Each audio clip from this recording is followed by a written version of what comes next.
Back in December 2012, a lot of people were freaking out over the idea that the world might end in some catastrophic event. And it was all thanks to the famous Maya calendar. This ancient way of tracking time had been the subject of endless speculation. But one of its biggest mysteries was definitely an 819-day count found in some versions of the calendar.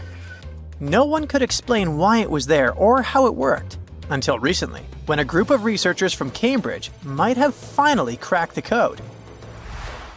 First things first, how does the Maya calendar work? So the system the Maya civilization used to track days was based on something we now call the calendar round. Think of it like 3 interlocking gears. These are 3 cycles working together. The first is a 365-day solar year, known as Hab. The second is a cycle of 20 names. And the third is a cycle of 13 numbers, which forms a 260-day sacred calendar, called Solkeen. Just like we'd say something like December 25th, 2025, they named their days based on how these 3 cycles lined up. For example, here we have the day 3 Manik and the 14th of the month Hop. It takes 52 years for the 3 cycles to align in the same way again. After that, the days start repeating. But this is where things start to get more complicated and mysterious. On some Mayan monuments, we have also found enigmatic inscriptions pointing to the existence of another cycle, the 819-day count. There are about 20 examples of these inscriptions, mostly found in places like Palenque and Yaxchilan in Mexico. So it didn't seem random at all, and this calendar must have been hiding a big secret. Early research showed that the 819-day cycle was represented by one of 4 colors and the cardinal directions associated with them. Black was tied to the west, red to the east, white to the north, and yellow to the south. Researchers also discovered that this period of time could be broken down into 3 smaller cycles. One of 9 days, one of 7 days, and one of 13 days. Multiply them together, and you'd get 819 days. Pretty cool, but why did they do that? This color scheme and the 3 cycles seemed like a basic level of interpretation, and experts were pretty sure its real purpose was still hidden from us. Another thing researchers noticed is that this strange count of days was mostly shown using a Y glyph, followed by a number. But in some cases, they also added a glyph representing Kawil. This was a powerful Maya deity, often associated with creation and lightning. He was usually symbolized by a torch coming out of his forehead, representing the spark of life. But in the 90s, a study suggested that when Kawil's inscription showed smoke and fire coming from his forehead, it could actually represent the planets Jupiter or Saturn, or maybe even both. Wait, that means that the 819 days count could be linked to both planets in some way. From there, research focused on figuring out what that link might be. The first conclusion is that this calendar might have helped the Maya track the movements of those planets in some way. Then they started noticing something interesting. These cycles could be specifically tied to the synodic periods of Jupiter and Saturn. By synodic periods, we mean the time it takes for a celestial body, like a planet, to return to the same or nearly the same position as seen from Earth. While this possibility was pretty exciting, something didn't quite add up. Each planet moves very differently, and trying to fit multiple planets into an 819-day span just didn't seem to work. In other words, this 4-part color-coded calendar system was simply too short to align perfectly with the synodic periods of the visible planets.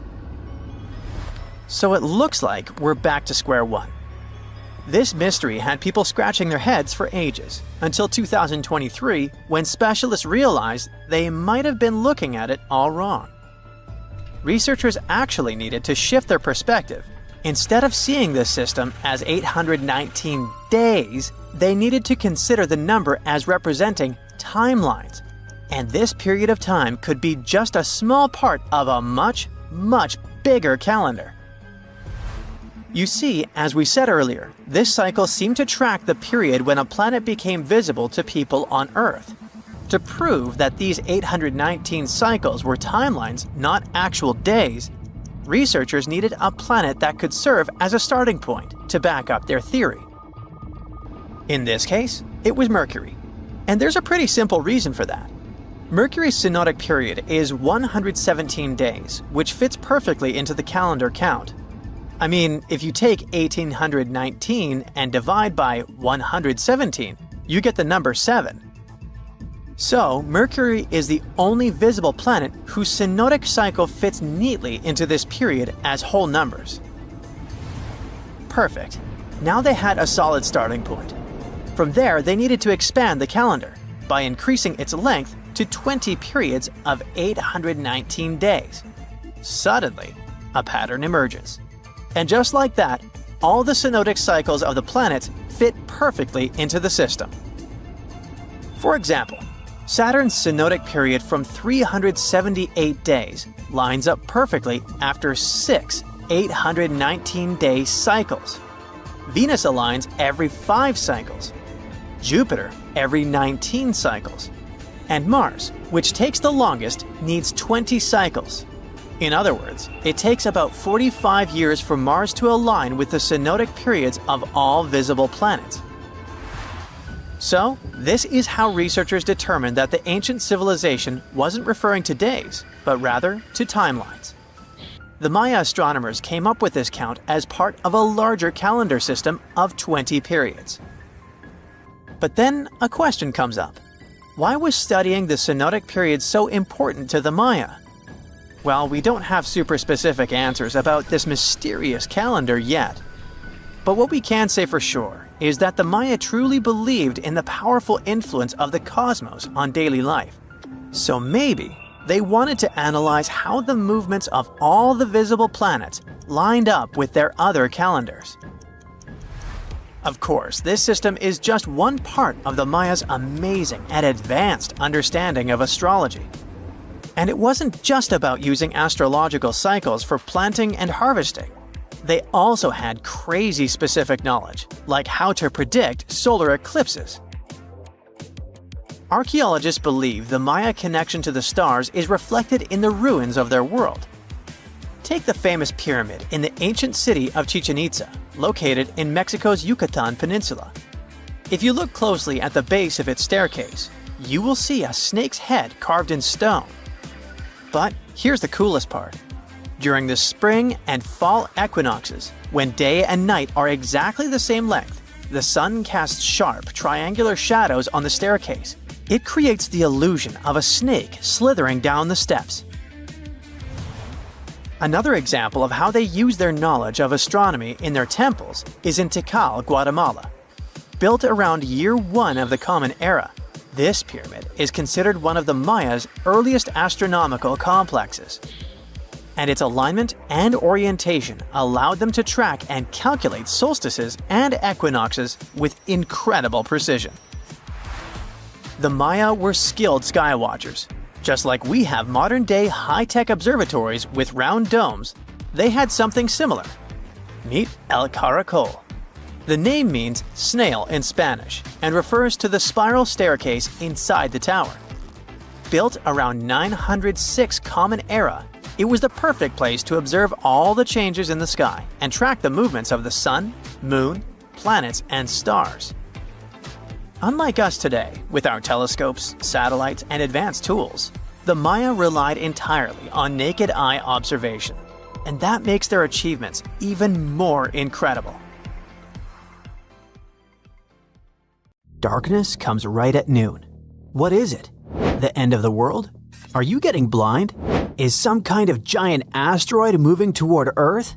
Oh, don't worry. It's just an eclipse. A cosmic event on a planetary scale that isn't scary at all. It's a moment when the moon passes in front of the sun and the planet plunges into darkness for a short time. When this happens, we're not surprised, as scientists usually report on an eclipse several months in advance. With the help of astronomical calculations and mathematical models, they predict the positions of the sun and moon for many, many years ahead. But what happened to people in the past? 100? 500? 1,000 years ago? A farmer goes to work in the field and suddenly the whole area is plunged into darkness. He knows it's morning, but what's happening? Or sailors who travel the seas and oceans and suddenly notice that the horizon and the sky are getting too dark, as if someone had switched off the light. Imagine the primal horror they felt. But in reality, people didn't panic. Even before the invention of computers, giant telescopes, and satellites, people could predict the time of an eclipse in advance. How did they do it? People in the past were much smarter than some of us think. Let's see how they performed astronomical calculations using the example of the Maya civilization and their famous eclipse calendar. So in case you didn't know, the Maya are an indigenous people of Mesoamerica who lived in southern Mexico, northern Belize, and Guatemala. By the way, the word lived is not very fitting. These people are still alive. At the beginning of the 21st century, more than 5 million people spoke 30 Maya languages. Before the Spanish conquest, this civilization was one of the most advanced and complex in the world. The first Maya people appeared here as early as 1500 BCE. By 200 CE, the Maya had already built entire cities with pyramids, courtyards, temples, and infrastructure. The Maya were known for their calendars and astronomical predictions. Many of you have probably heard of the Mayan calendar, whose chronology ended in 2012, so a lot of people thought the apocalypse would start that year. Fortunately, nothing happened. Another Maya invention was the eclipse calendar, which helped these people predict eclipses. For a long time, scientists couldn't figure out how this calendar worked, but now they finally have the answer. It all began with the Dresden Codex, a book from the 11th or 12th century. It has 78 pages made of bark paper and contains knowledge about astronomy, astrology, the seasons, and medicine. It was one of the few books that remained intact after the Spanish conquest of Maya territory. The dates of eclipses used to be very important to people. But why? Did they want to take a day off on that day and have parties? Something like that. Only those parties were scary, dark, ancient rituals. And there was definitely nothing funny about them. The Maya assumed that the moment when the light of the sun was obscured by the moon was some kind of sign from the mythological creatures they worshipped. It was dark in the middle of the day, and the Maya used this time for their sinister rituals. They hoped these actions would please the deities, bringing good harvests, protection from enemies, renewal of nature, or other blessings. We won't go into details.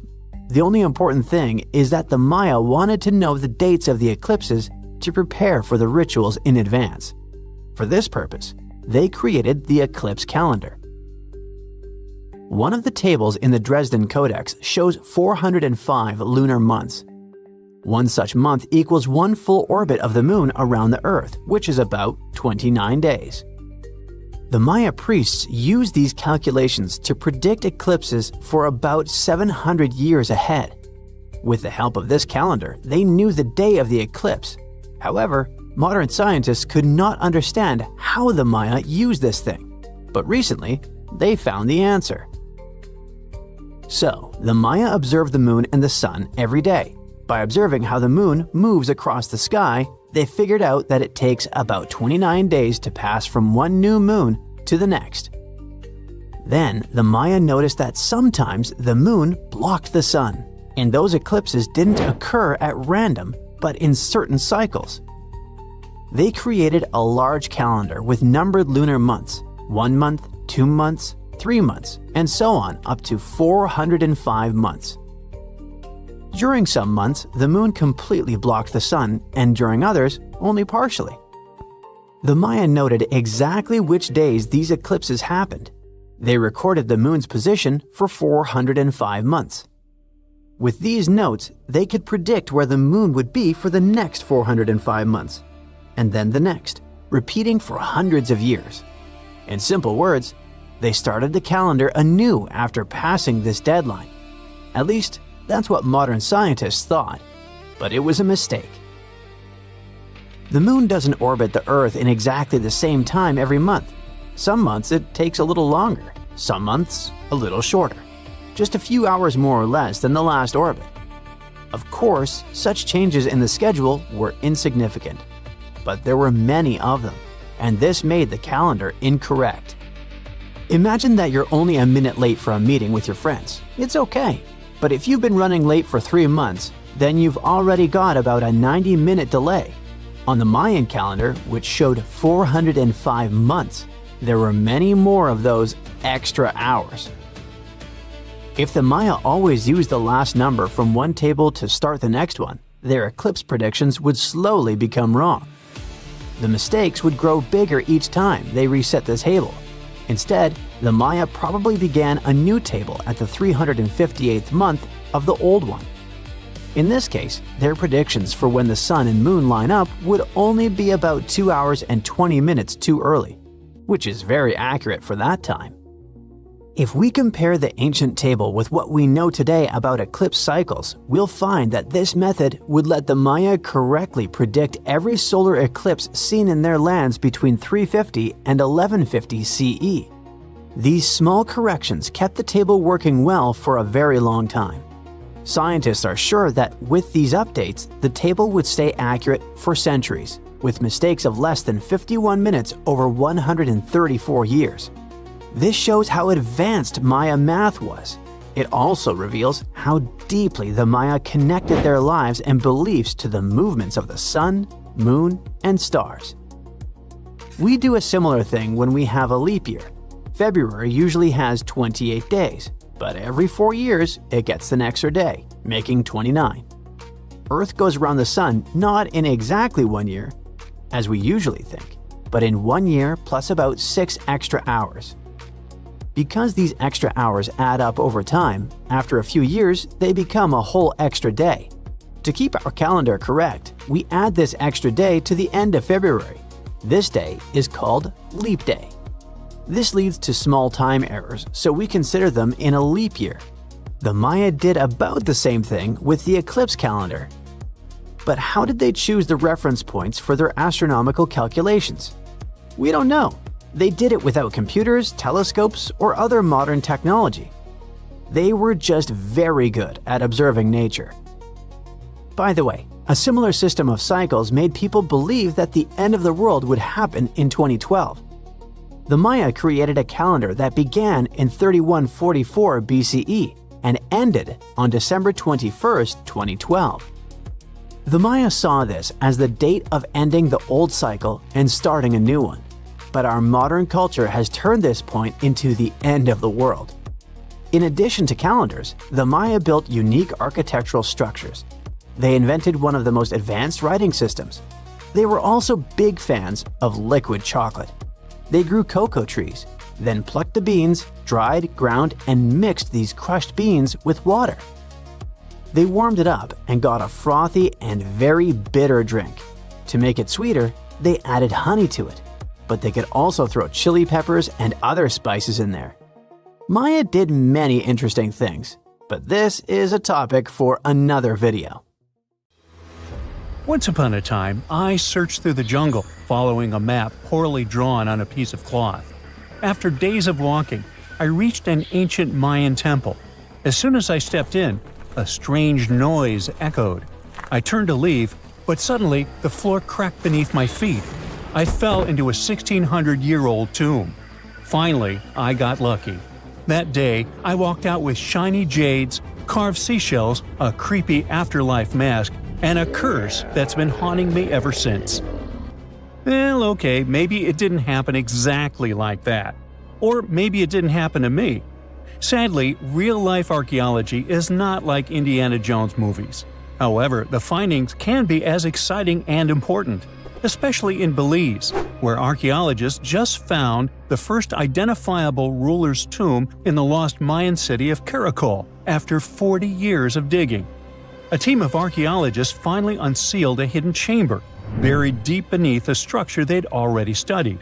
And inside that tomb, which is indeed around 1600 years old, was Tikab Shak, the first known king of Caracol. His name is commonly interpreted as Tree Branch Rain Deity, which is poetic and incredibly awesome. King Shak was believed to be a Mayan deity in control of rain, thunder, and lightning. According to folklore, he used axes to strike rain-bearing snakes in the sky to make the rain fall. The buried king is considered to be the dynasty founder. The royal dynasty he founded lasted more than 460 years. And judging by what was buried with him, we can assume that King Shak was greatly celebrated. His tomb had jade beads, carved bones, seashell jewelry, and ritual pottery vessels. One of those vessels shows Ekchua, the Maya deity of trade, receiving offerings. Others showed bound prisoners. Archaeologists could tell they had found some high royalty when they noticed a considerable presence of red cinnabar in the tomb, a rare and expensive material from the Mayan world.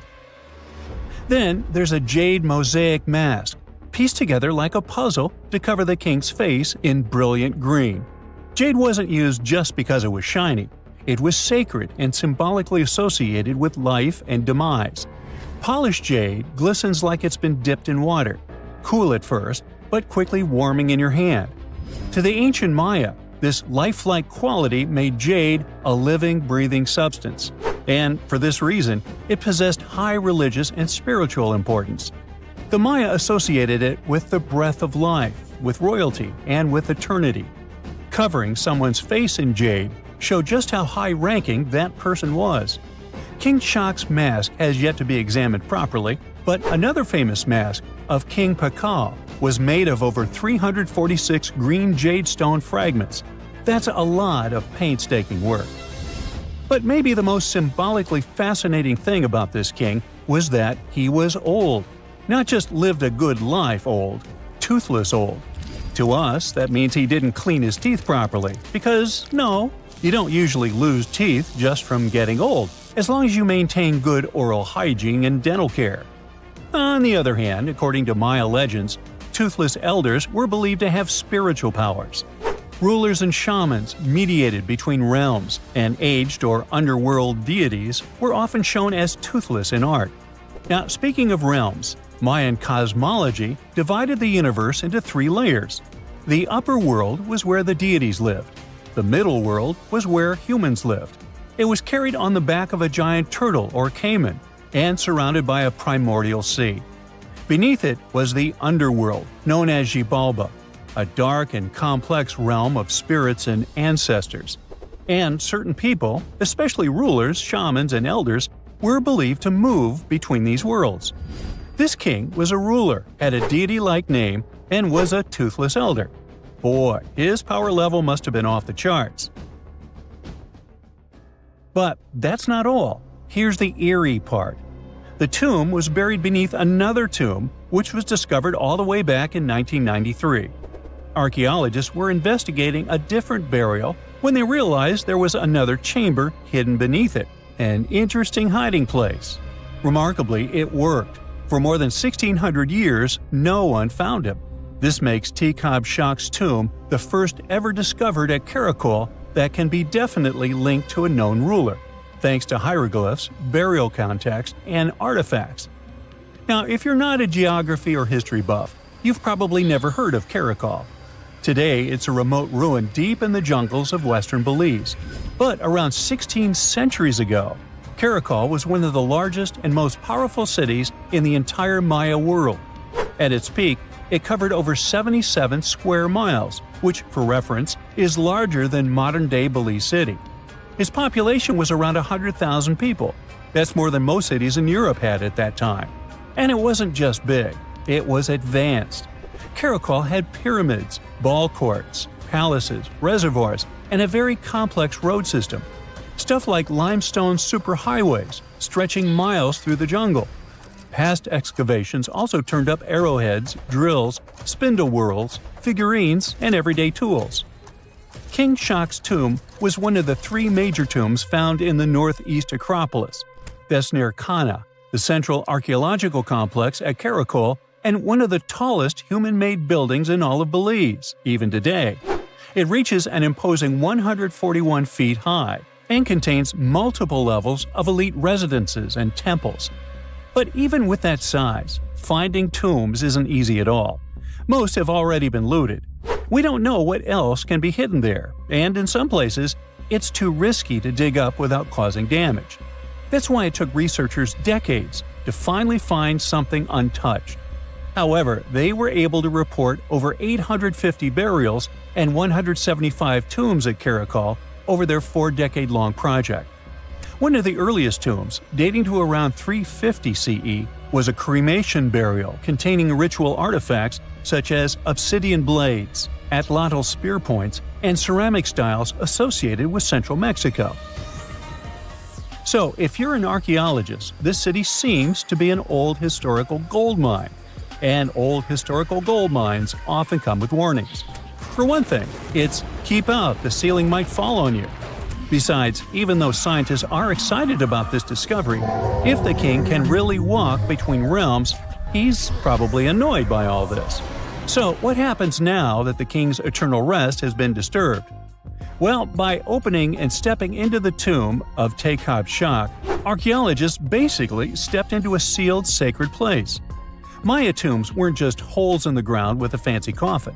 They were sealed like cosmic vaults, locked up with stone, soil, and sometimes elaborate closing rituals. The goal was to mark the end of their use and protect what was inside. Archaeology at Karakol and other Maya cities shows this in action: thick ceiling layers, termination offerings, and carefully placed debris, all saying, "This place is done, keep out." Today's archaeologists still treat them that way, working under Belizean laws and cultural protocols, making sure they explore with respect for what these spaces meant to the people who built them. However, it's eerie to think about mythology and whether King Shak is going to haunt the archaeologists. I guess we'll see. They shouldn't be afraid because he's old and has no teeth. Maybe he will annoy them with rain. He's named after a rain deity, after all, and we still don't know about his true power level. The Mayans were a fascinating civilization, and their structures are still among the most mysterious ones you can find. Despite being isolated from the known world, they also built pyramids without cranes, mapped stars without telescopes, and knew how to bury a king. Karakol is full of secrets: a hidden tomb under another tomb, a toothless king with a scary-looking mask and a deity's name. Almost unbelievable. And amazingly, there is still stuff being found. So maybe it's not too late for me after all. But first, let's see the aftermath of this curse, huh? Archaeologists recently found something fascinating from a forgotten Maya kingdom: a tomb hidden in a collapsing pyramid. Inside, there was a king buried for 1,700 years. A jade mask that looks almost human, but not quite. And all this thanks to the looters who missed it by just 6 feet. They stumbled upon it in 2022 in the dense jungles near the border of Guatemala, Mexico, and Belize. In Mayan times, this little place used to be called Xochitlam. It's a lost city, half swallowed by jungle.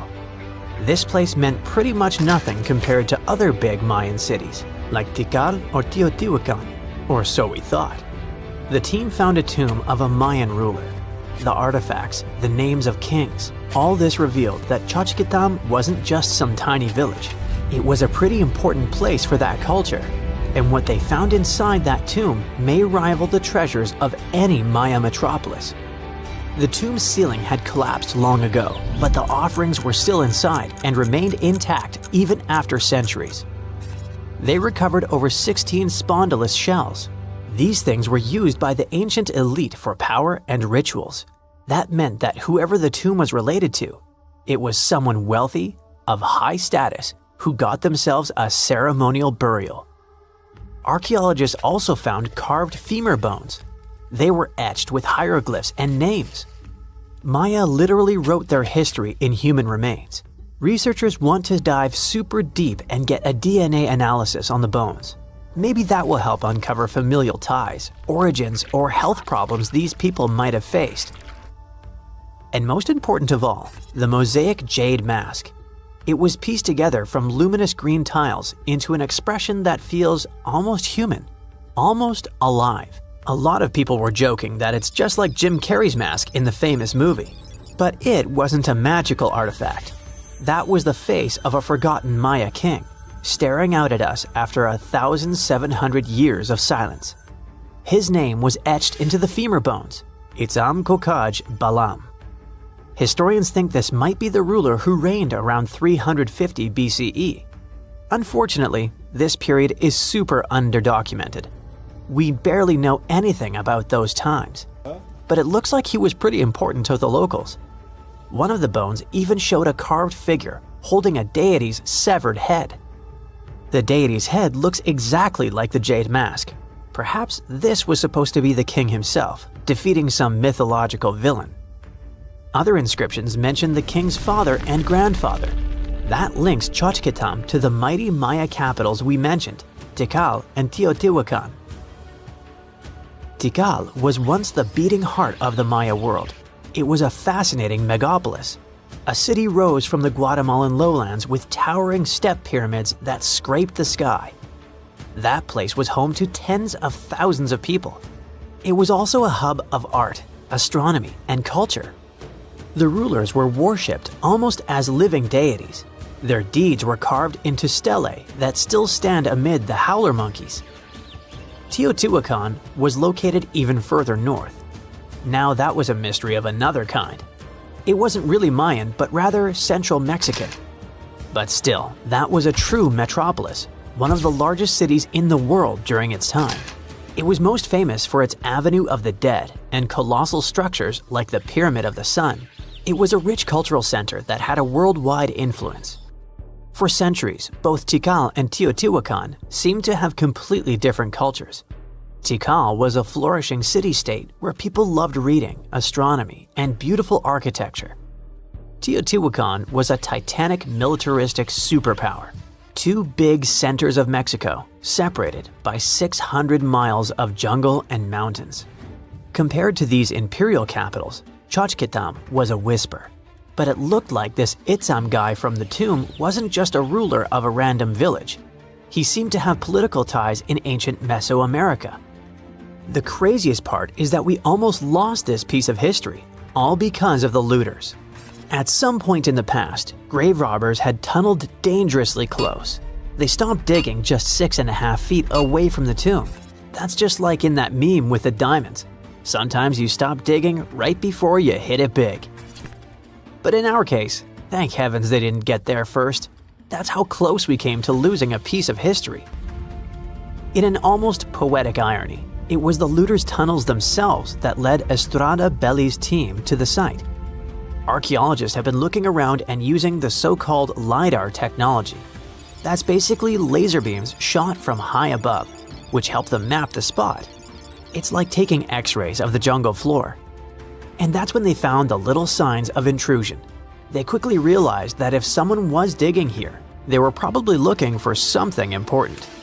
Without the failing looters, they might have walked past a discovery. In any case, archaeologists want to keep searching. They might even find more chambers buried inside the abandoned pyramid. We just keep finding mysterious things related to the Maya. Recently, buried deep within the ruins of Tikal, archaeologists found a house, and in that house, a limestone altar. It was covered in vibrant murals of red, yellow, and black. What's weird is that this build wasn't made by Maya. It was unmistakably Teotihuacan in style. And just like the tomb from before, it was made about 1,700 years ago. The altar was discovered inside a Maya-era residence known as Group 6DX7. It stood 3.5 by 6 feet right in the center of the home. That was very typical for Teotihuacan traditions. It bore a mural of the storm god. That was also a central deity in the Teotihuacan pantheon. But this altar depicted no kings and no rulers. That's very weird. As we said, Maya worshipped and honored their dynasties and political power, putting them pretty much everywhere, like some merch. But instead, this altar worshipped the deities alone, and it did so in the heart of Maya's main capital, Tikal. When archaeologists dived deeper, they saw it as unmistakable proof that Teotihuacanos not only came to Tikal, they thrived there. This house wasn't some trade outpost, people actually lived in it. Teotihuacanos built homes, practiced their rituals, and left their deities behind in this city. And Maya seemed to be chill about that. Researchers think this was a home for some elite people from Teotihuacan, or maybe it belonged to Mayans who practiced Teotihuacano culture and deeply respected it. But it might be something darker than a simple, friendly multiculturalism. The two cities weren't in the best relationship. There was some tension, maybe even surveillance. The house and the altar were probably built around 300 to 400 BCE. That was a period when Tikal was rising in power. This might have caught the attention of the mighty empire to the north. It's almost as if Mayans poked the beast. By 400 to 450 BCE, that attention may have become something sinister. The altar could have actually been the symbol of domination. Had the Maya of Tikal truly welcomed their guests, or did they come here and bluntly started building foreign altars in sacred spaces? Did Teotihuacan use this as some kind of soft invasion? In that case, it would make sense for Mayans to destroy that place or vandalize it somehow. Mayans regularly buried their buildings and rebuilt on top of them. But for some reason, this altar remained untouched. Mayans found it and buried it with the surrounding buildings as they were. No vandalism, no destruction, no rebuilding even. Looks like they had some complicated feelings about Teotihuacans. It was a time when cultures clashed, fused, overlapped, and possibly spied on each other. Perhaps one day we'll learn more about what really happened among these ancient civilizations. So, imagine you're 15 and you get bored of playing video games. Instead, to pass the time, you decide to give some attention to an old hobby of yours, tracking down lost Mayan cities. You've heard that some ancient civilizations are said to have built entire cities based on constellations, so you decide to check out whether that was true for the Mayans. You find a book containing all the constellations the Mayan civilization believed to exist. You open good old Google Maps and map every ancient Mayan city discovered to date. You start seeing that this information actually matches. And truly, the biggest ancient Mayan cities correspond to the brightest and biggest stars of the Mayan constellations.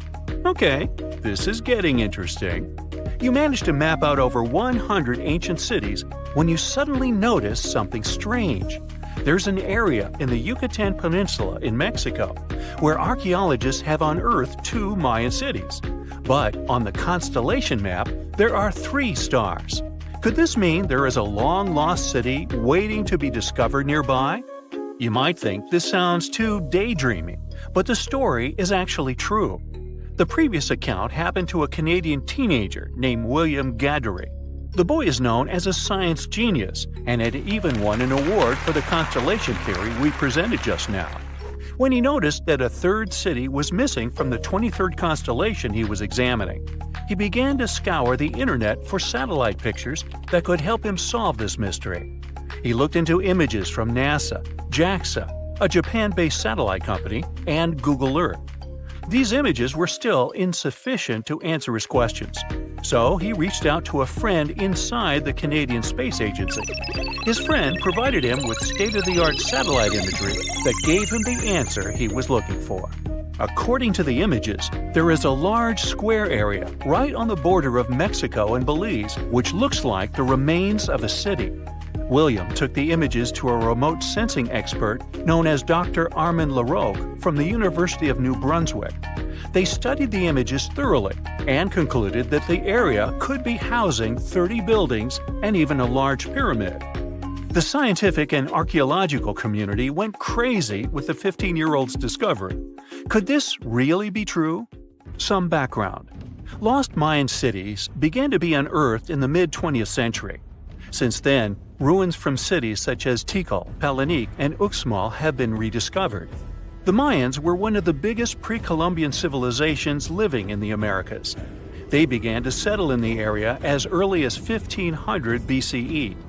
Experts believe that, at its height, the Mayan civilization consisted of over 40 cities, with a population of millions of people. That's a crowd. And their cities were pretty interesting.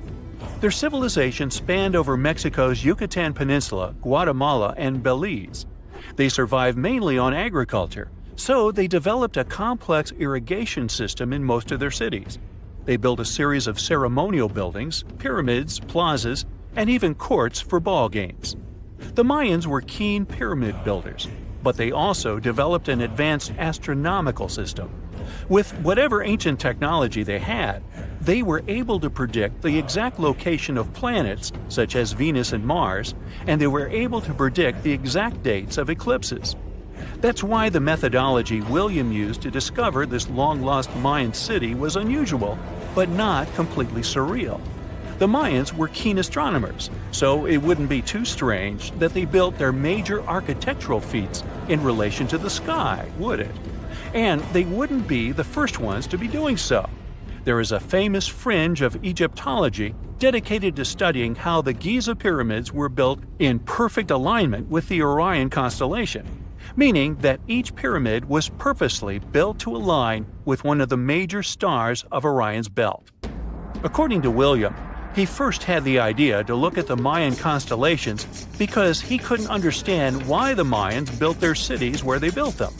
Most major cities, such as Chichen Itza and Uxmal, aren't near any rivers or significant bodies of water. Instead, they're built on marginal lands and on top of mountains, which confused the 15-year-old. His next thought was that it might have something to do with astronomy. William named the new city he discovered Mouth of Fire, which is also my nickname, and he even won a merit award for his hard work. However, his theory was very much contested inside the archaeological community, and many Mayan experts worked to debunk William's findings. Some archaeologists say that constellation theories are too unscientific. Anthony Aveni, a renowned anthropologist and astronomer, referred to William's methodology as an act of creative imagination. He explained that there is no way to be sure what the Mayan constellations really were. It's all just hypothetical. Another debunking of Williams around a fortification on the outskirts of the city, indicating how far the original city stretched. And new discoveries still take place. In 2017, researchers also unearthed new clues regarding the potential causes of the decline of the Mayan civilization. Using data from a Sidon seawall located 62 miles southwest of Tikal, scientists analyzed radiocarbon data from ceramics and archaeological excavations to extract new information about the sudden demise of this great civilization. The information shows that, instead of a sudden collapse, the Mayans most likely collapsed in waves of social instability and political crises. These events are believed to have deteriorated Mayan city centers and began causing the dispersion of the Mayan population. Well, it seems like it's a prime time to uncover ancient ruins. What do you say? Will you give it a try as well?